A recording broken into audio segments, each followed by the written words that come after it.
welcome to Masa Rekod. Hari ini saya nak adakan sesi perbual dengan doktor tentang segala apa yang berkaitan COVID-19. Hari ini tujuan untuk assignment saya itu oral documentation. Sebagai pendahuluan, boleh doktor kongsikan nama penuh dan sedikit latar belakang itu. Nama saya Mara Hadijah Badisha. Latar belakang saya dilahirkan Februari 1991 di Hospital di Kuala Lumpur. Merupakan adik-beradik yang kedua daripada 6 orang adik-beradik.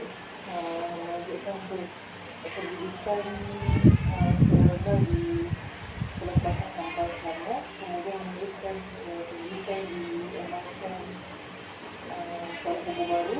Kemudian tambah transfer dan transfer dan seterusnya selepas selesai FPM saya dapat beasiswa untuk melanjutkan pelajaran di Fakulti Bidang Perubatan Universiti Iskandariah di Mesir selama 6 tahun.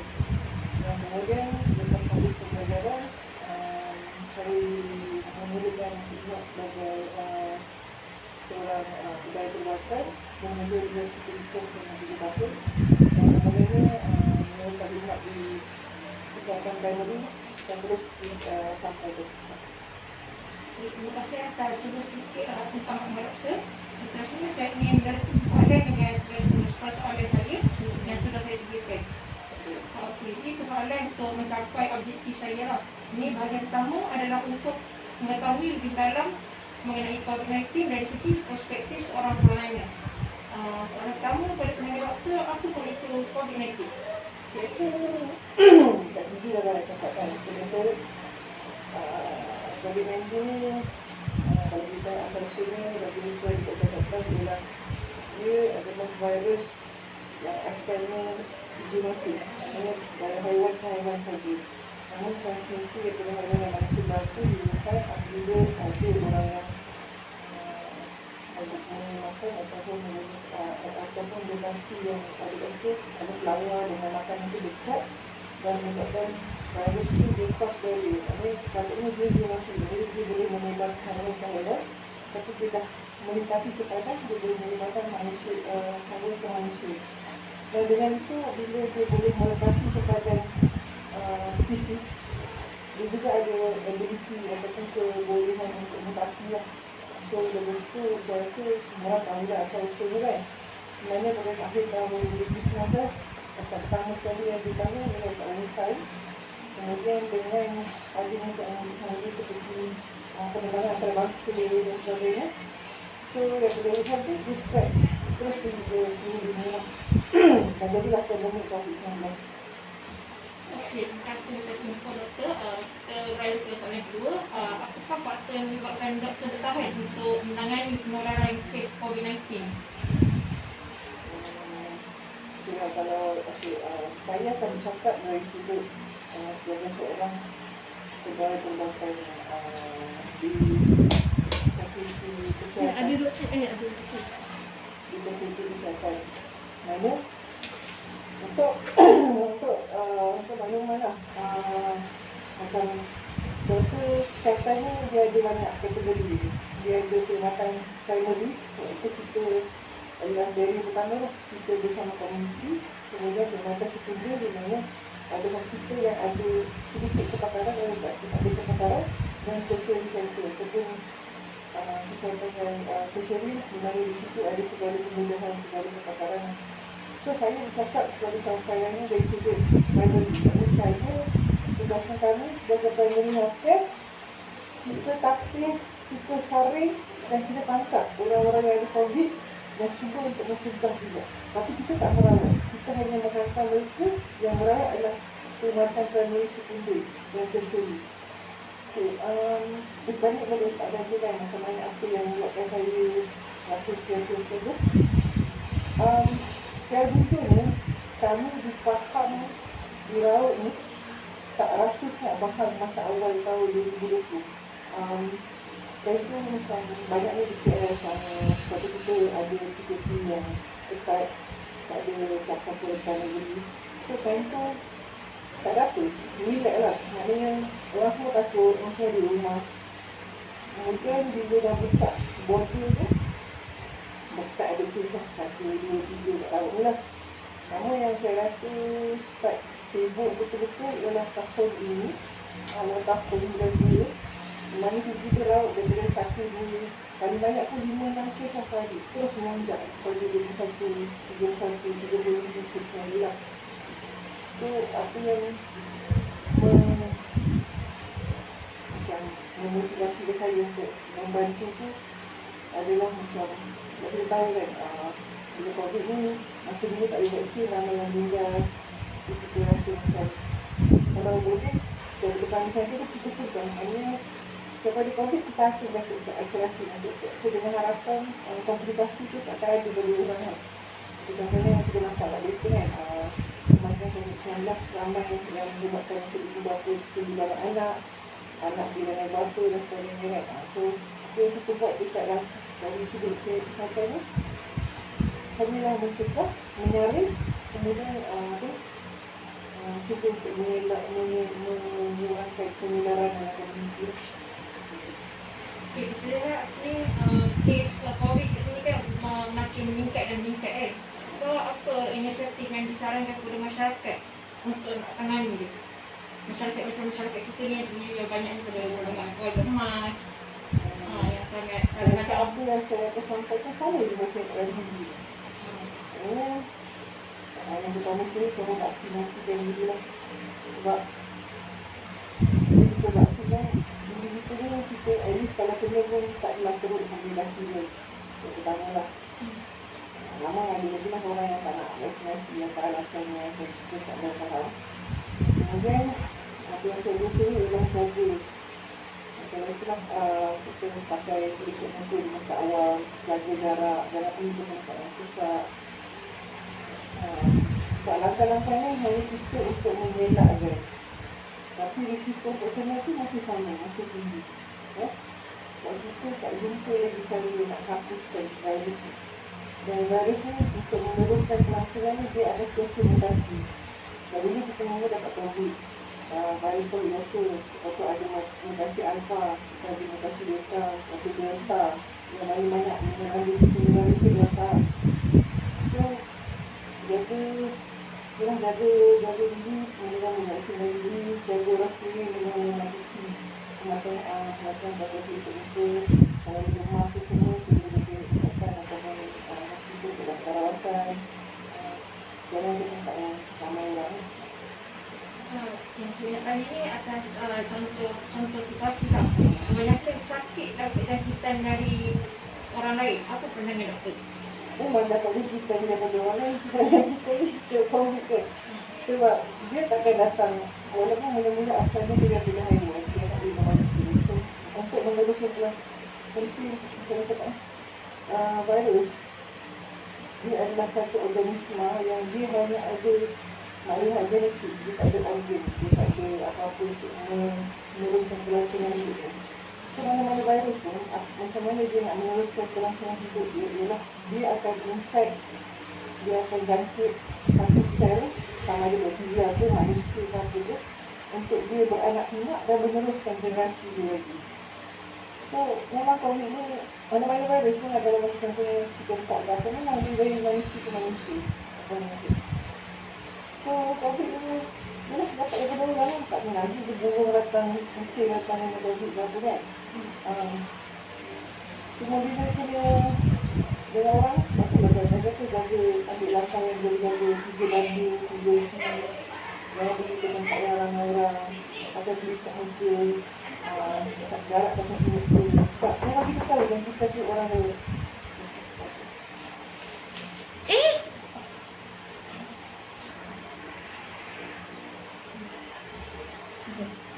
So memang jangkitan tu memang cara dia nak meneruskan kelangsungan hidup tu, dia amat jangkit dengan orang.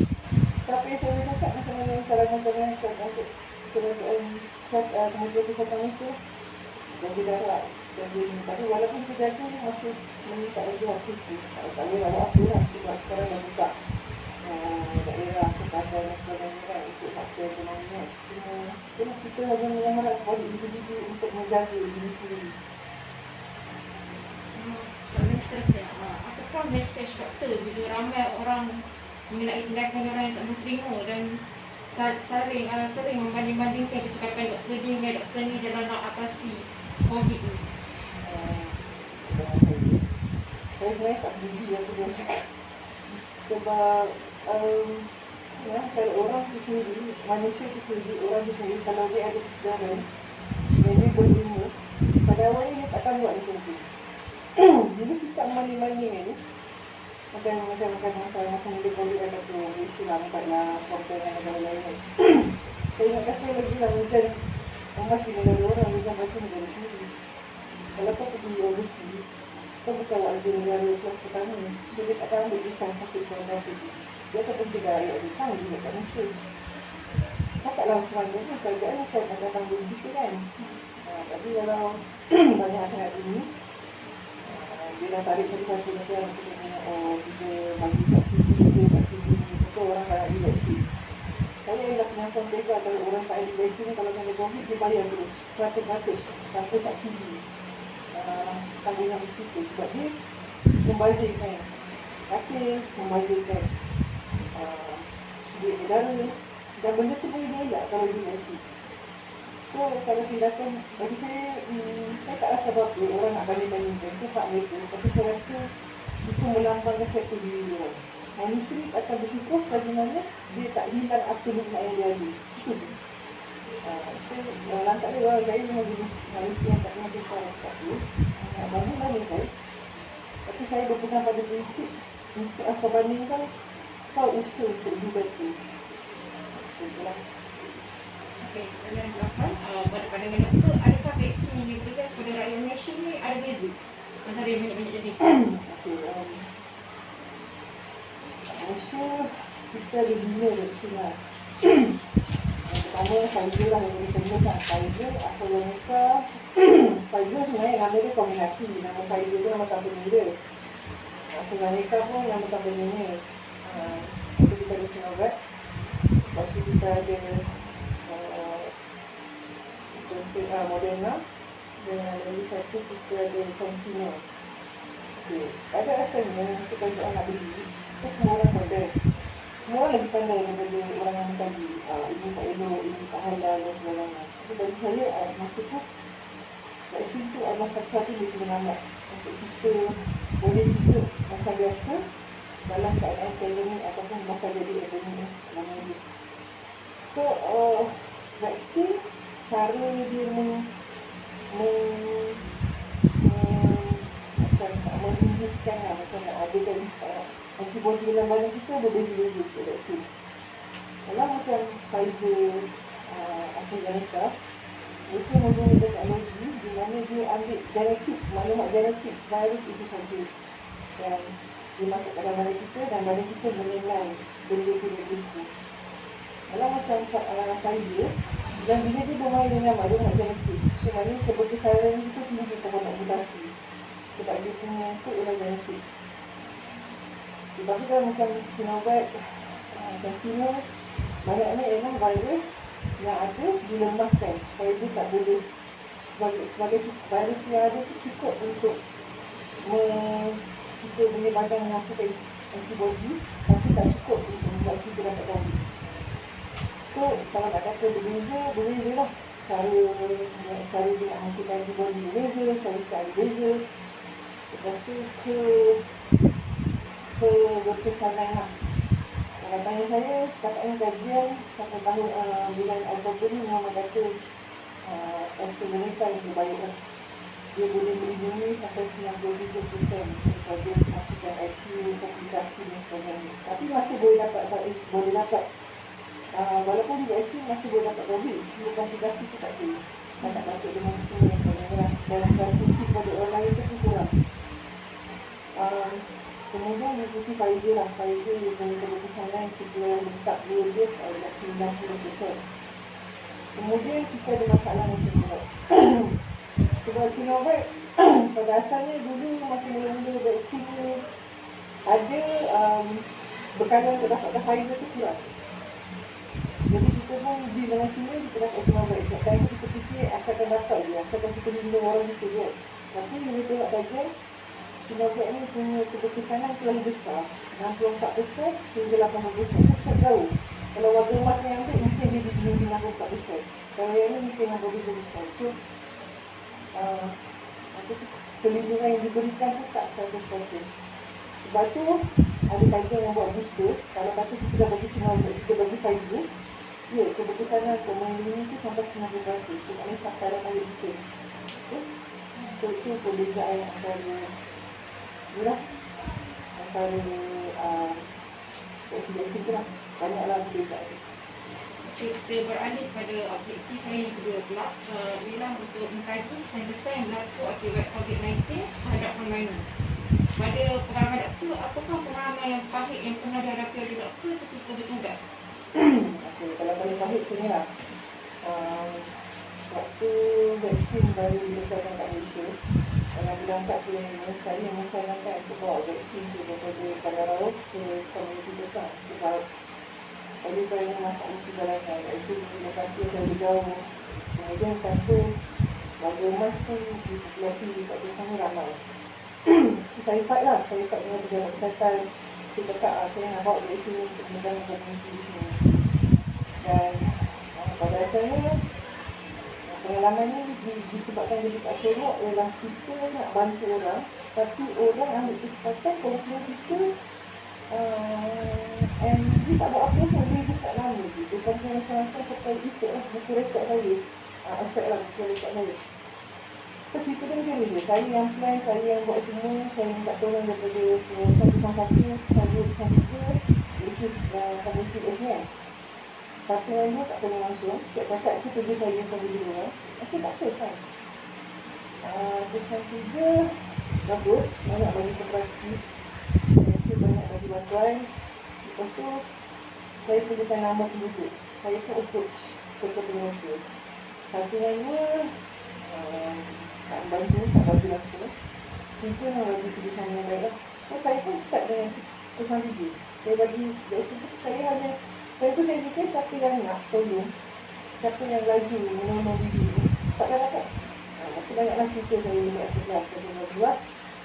Jadi saya cakap ni adalah saya approach siapa yang dapat dulu, siapa yang bagi tahu dulu dapat dulu. Sebab saya tentu ada time base. Saya diberi vaksin nak 1,000, kau kena habiskan dalam waktu minggu. Saya tak ada masa nak layan politik-politik. Oh tak boleh itu, tak boleh ini. Tapi saya disebabkan siapa datang dulu, saya serve. Itu je. So masa dalam sebulan juga lah saya bekerja seorang, buat semua benda. Saya tak ada tim untuk bantu saya untuk buka pusat pemberian vaksin dekat Bandar Besar lah. So kali kedua, terus dapat komplain. Kalau dia agak lantas, cerita semua tak betul lah. Dia adab lah, itu lah, ini lah. Kita nak tolong orang, tapi itulah. Sebab orang nampak bila kita buka vaksin ni, nampak macam ada potensi untuk orang boleh glamour.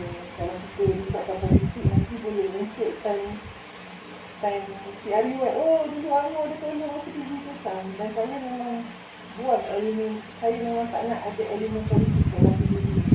Kapan masa tak ada orang nak buat itu, nak beli ni, ada orang beli duit, tapi dia nak logo. Saya cakap awal-awal, PPB ada tempat basic, ada politik, sebab tu fak semua orang. Tapi bila orang nak main kotor kan, nak buat tim kita, komplain, hantar surat, semua yang dia bagi tu tak betul. Tapi saya terkilai sebab bos saya pun nak main politik juga. Saya punya pengarah kesihatan daerah, Dr. Syafizah, dia pun nak main politik, dia percaya ahli politik daripada sekali. Terus usaha saya selama 2 bulan untuk buat PPB besar tu terus hancur. Sebab dia kata, awak jangan pergi dalam PPB, awak duduk klinik. Dia tak datang siasat, dia tak datang apa, dia sekolah politik lah, macam lah. So tentu saya macam, okay fine, kalau bos nak main politik silakan. Tapi saya tahu tentu masa saya tak ada, memang telah kabut lah PPB tu, jadi saya berbodoh. So itulah, saya rasa pengalaman cukup pahit. Dan even saya diminta untuk buat booster dah semua, saya takkan buat lah. Sebab saya rasa kadang-kadang orang Melayu ni kena bagi rasa susah sikit kot kalau dia hangat. Sebab kalau semua bersuap, itulah, banyak-banyak kan. Itu je lah. Rasanya boleh doktor kongsikan kepada orang lain ketika bertugas macam mana dia nak hadapi pesakit. Contoh macam kita tengok kat TikTok mereka kan, ada yang berkeras, orang lain nak ambil tapi tak nak ambil. Dia buat banyak perangai ada dia. banyak ada sebenarnya. Tapi saya rasa saya tak berapa nak, saya boleh cerita daripada cerita orang lain lah. Sebab tugas untuk mengambil pesakit di rumah bukan tugas doktor, tugas MA atau staff nurse. Sebab proses kan macam ni, bila kita dah buat saringan, masa hari pertama kalau kita duduk dekat antara tugasan kami ialah duduk dekat COVID assessment center lah. Di mana tugasan kami sekarang bila masuk akan dapat uji siapa yang boleh tu. So, tugasan doktor yang pertama dia kena call semua orang bilanya ada sakit apa ke, ada umur berapa, sakit ada kesenangan diri, sekarang ni ada gejala apa, sekian-sekian. Kemudian kita akan maklumat pesakit lah, kita akan bincangkan kes ni, tapi kemungkinan cik ni akan di kuarantin di hospital ataupun di hospital atau di Pusat dia betul. pusat kuarantin lah. So respon pertama biasanya saya tak nak pergi, dia cakap telefon. Tapi saya seorang manusia yang tak suka cakap banyak, so saya cakap kalau cik tak nak pergi kita bagi polis, macam tu lah. So awal-awal takutlah dengan benda tu, tapi dah lama semua orang macam oh tak nak pergi lah kan. So itu godaan dia lah. Sebab kita tak alasan kenapa kita nak hantar juga kat pusat kuarantin ialah kita tak percaya kat manusia ni nak di rumah. Kita takut dia pergi jalan-jalan. Sebab banyak dah kan kes orang pakai gelamping jalan-jalan di kedai makan kan. Tapi itulah bila kita nak halang pun kena juga lah. So pengalaman saya, gambaran saya dapat ialah tak nak pergi pusat kuarantin, jadi rela mati daripada pergi. So kadang-kadang ada masa kalau saya darat dan layan, saya cubalah pujuk. Kalau tak layan, saya panggil polis semua. Macam tu lah. Bagaimanakah dengan keutamaan kesihatan doktor sendiri yang nak menghadapi dengan COVID? Masa COVID tu, masa salinan paling sakit. Kalau ambil salinan, kadang-kadang syaitu banyak gila, panas kan. Jadi ada masa bulan puasa 2020. Staf kesihatan saling bergaduh sebab semua lapar, semua panas, semua deragu.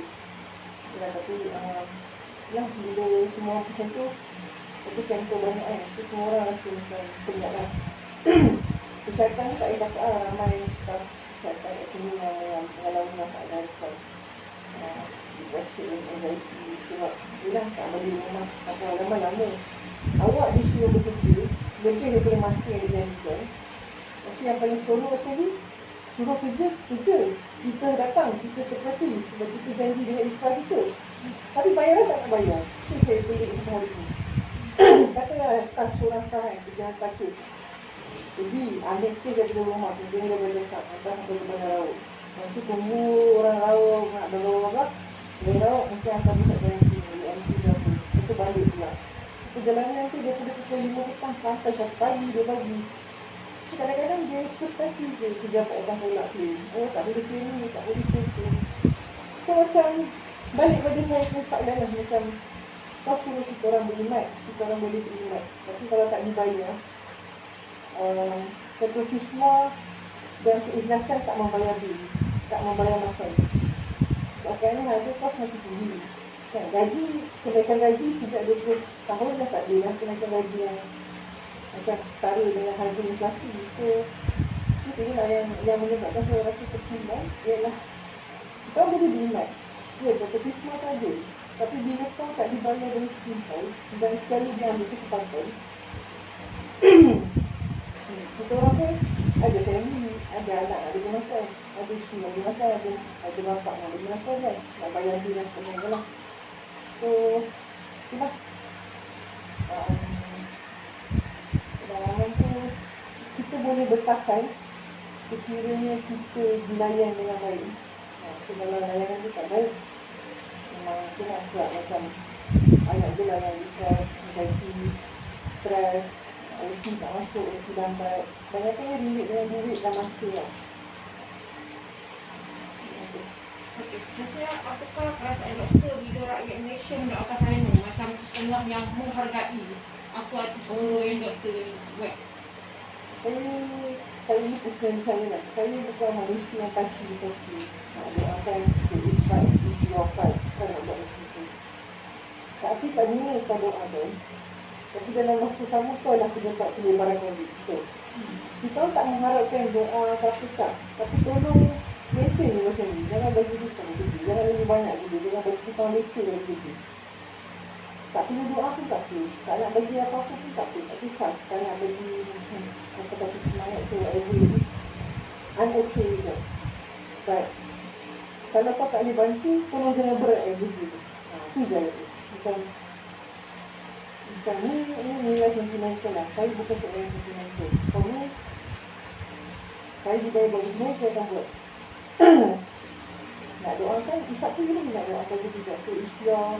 Itu cara awak nak tunjukkan awak appreciation. Tapi yang saya tak boleh terima ialah yes, kau appreciate and the same time kau violate, kau langgar SOP dan sebagainya. So macam tak kena lah buat satu benda tu, tak kena lah. Seterusnya doktor rasa ada kesan positif tak macam COVID ni, macam kerjasama ke lepas vaksinasi, ada kesan positif tak COVID ni? Rasa kesan positif yang saya nampak masa COVID ni ialah kalau dulu meeting semua kena hadir, sekarang ni semua boleh buat online. Mana benda tu kita buat perasan yang banyak benda kita dahulu sebenarnya disusahkan oleh birokrasi dan sebagainya. Sebenarnya benda tu boleh dimudahkan. Contohnya meeting, sebenarnya kahwin, benda tu proses tu senang. Kita selaku masyarakat yang mengkomplikasikan benda tu. Oh, kau kena buat dulu, kau kena buat dulu. Tak payah sebenarnya. Benda positif lagi itulah masa saya bekerja untuk vaksin tu banyaklah itulah ramai nampaklah sambutan orang yang nak dan sebagainya. Tapi yang positif tu saya nampak sebenarnya saya menyedari yang banyak perkara sebenarnya boleh dimudahkan tapi disusahkan oleh birokrasi dan sebagainya. So masa COVID tu nampaklah sebenarnya tak perlu datang pun. Kalau kita boleh meeting dari rumah, kita boleh work from home, kerja segala kan. Macam tu lah. Daripada apa yang saya ada saya baca-baca perjanjian pampasan adalah tinggi kan, banyak pampasan. Tapi kalau pihak kerajaan tak menunaikan pampasan tu, macam mana keadaan ekonomi kaum lain dengan tanggungan? Perjanjian pampasan tu saya tak pernah dengar lagi sebenarnya. Dia nak cakap apa kalau finally kena COVID dia bagi sekian. Macam ada yang cakap ada macam bagi 600 untuk ni lah yang dia elang. Okay, biasa nak cerita pasal elang kan lah. Asalnya dulu 600 tu diberi kalau kau buat kerja macam ni lah senang nak bagi 600 tu, tapi banyak syarat, bersyarat-syarat sampai kita menyampau nak isi borak. Macam tu.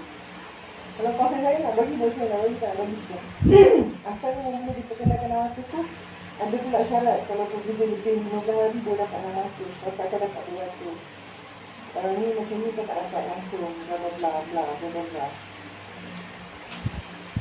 Sebab tu disebabkan adanya pembayaran khas COVID-19 tu. Contohnya kalau saya beli hari Minggu untuk ambil sampel, saya tak boleh claim bayar sebab saya diberikan imbuhan 600 tu.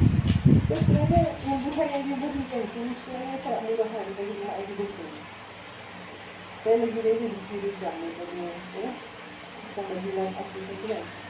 Sebab satu saya rasa ni cerita-cerita daripada ada file yang merah. Macam kalau polis nak minta 600 tu, dokumen yang diperlukan tinggi sangat. So kebanyakan mereka macam mana nak isi lah. Kata kami mungkin lagi memudahkan sikit lah. Tapi still masa awal-awal tu banyak sangat lah trend lah. Oh ini tak boleh. Banyak sangat kriteria yang perlu untuk dapat 600 sampai tahap begitu orang macam dapat je tapi doesn't make any difference lah. Macam still bila kau claim ni kau tak dapat claim benda-benda lain. So ni sebenarnya lagi merugikan daripada yang kita berjaya. Dia tak seimbang lah. Tak seimbang. Macam dia sebenarnya mismanage, ada masalah mismanage juga. Macam kalau daerah ni daripada pejabat kesihatan daerah. Sebab saya tengok pejabat kesihatan daerah lain okey je. Macam Kementerian dia bagi pukul sama rata. Semua dapat 600, semua dapat 600. Tak ada siapa nak lagi. Tapi bila duit tu sampai, dia banyaklah soal ni, kau tak boleh ni, kau tak boleh ni, kau tak boleh ni. So tu saya sampaikan konsep dia kan. Kalau nak bagi, buat macam mana nak bagi. Kalau tak nak bagi, tak payah umumkan.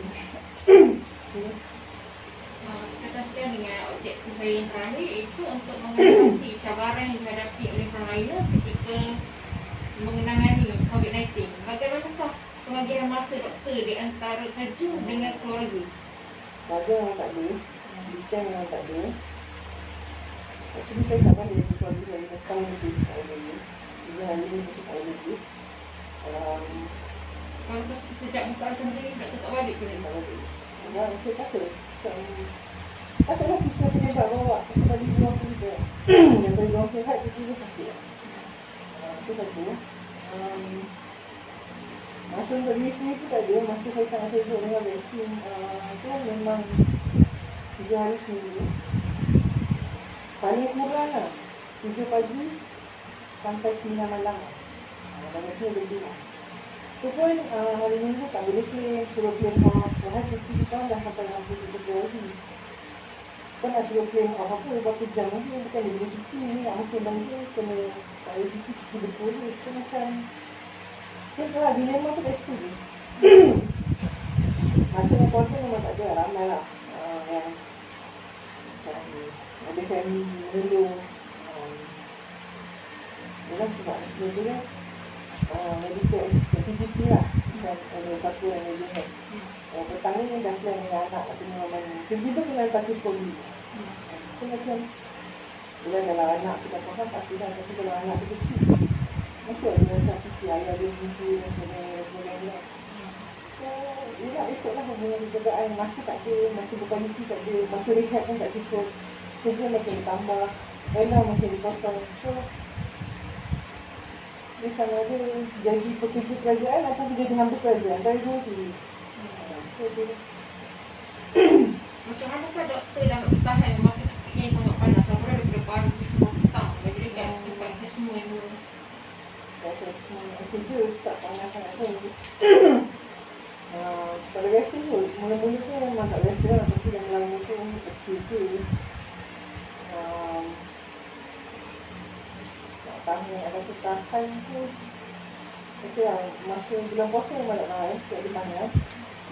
Tapi kau tak ada pilihan lain, kau kena bertahan sebab kalau kau buka, member kau boleh kerja 2 kali dengan dia, semua orang punya kerja 2 kali dengan dia. So macam tak boleh jadi selfish juga. So mana yang mampu tahan je. Kalau memang member betul-betul macam ada yang rasa nak biasa, akan kita keluar, kau cuba bertahan. Sebab tu je lah pilihan yang ada. Mana ada orang nak bantu kau, lepas tu pun mujur. Lepas yang sibuk tahun 2021 tu baru dapat macam, baru ramai orang bagi air dekat pusat yang kita ambil sampel tu kan. So macam rasa lega. Kalau tak dulu sendiri-sendiri, buat air sendiri, buat sendiri, makan sendiri, semua sendiri. So nak cakap macam mana bertahan tu sebab tak ada pilihan lain. Kena bertahan tu. Adakah doktor rasa dengan RM2 yang kalau dapat mengatasi segala kepenatan yang doktor dan yang lain-lain staff memadai RM2? Tanya jumlah lah.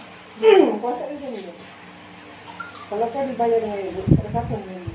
Tapi kalau kau selalu kena disebabkan contohnya lah, kalau kita orang claim OT kan, kalau OT tu lebih gaji sikit tu rupa dia siasat itu. Tapi ada segelintir dalam jabatannya, tak apalah, OT RM7,000 pun lepas dia. Ataupun RM2 itu boleh, tapi saya nak tahu nilai. Kalau nilai tu berbalik dengan usaha, yes, berbalik. Kalau orang itu tidak berbalik, memang tak berbalik lah. Kalau kau underpaid, suruh kerja macam-macam, tapi bila kita bagi OT, oh kau tak ada claim ni, kau tak ada claim ni. So macam geram lah. Kalau nak cakap salah tu, ya dan tidak. Ya kalau nilai wang tu lebih daripada apa yang kita buat. Kalau tiba-tiba kerajaan kata imukan seorang RM5,000, mungkin lah boleh kata, oh okey, rasa kes air agak lagi. Kalau setakat dengan RM200 dengan kerja yang kita buat ni, tak payah ni tak apa. Okey lah, ada lah, tapi macam tak berbalik lah. Seterusnya, bagaimanakah doktor mempengaruhi komuniti supaya patuh SOP setelah kita dah dapat ni kan kelonggaran Majlis Keselamatan Negara, kan ada kelonggaran sekarang, dah boleh berjalan apa semua. Saya rasa saya takkan cakap apa-apa sebab semua dah tahu, kat TV pun dah boleh tahu lagi. Tapi orang nak ambil kes tak ambil. Tapi saya berpegang pada prinsip yang orang Melayu ni bila aku jatuh baru dia jatuh. Bila aku ni semua salahkan masing-masing. Bagus lah. So saya tak adalah actively bagi tahu jaga jarak semua. Sebab saya semua dah besar, semua dah tahu. Betul orang pula tak suka kena tegur zaman sekarang ni. Nanti komplain dan sebagainya. So saya akan cakap semua dah besar, semua dah tahu, ikut. Kalau tak nak ikut, tak ada lah komplikasi kalau kena COVID ke apa tu. Dah tak nak ikut kan. So itulah, saya bukan manusia cakap bangga, nak tegur, nak sembang, nak ulas balik benda tu. So saya rasa dah 2 tahun kita dalam pandemik ni. Dan saya pun dah malas. Dan saya pun tak dibayar untuk benda-benda biasa. So like, kau buat, kau tanggung lah. Macam tu. So bagi saya komuniti kita macam tu lah. Kalau kita cakap pesan apa, lagi tak kena, memang tak ada lah. Tapi cuba kalau dah kena COVID, tu dia. Okay, ni soalan terakhir saya lah. Apakah risiko yang doktor rasa yang paling tak dapat elak waktu nak hadap ni COVID ni?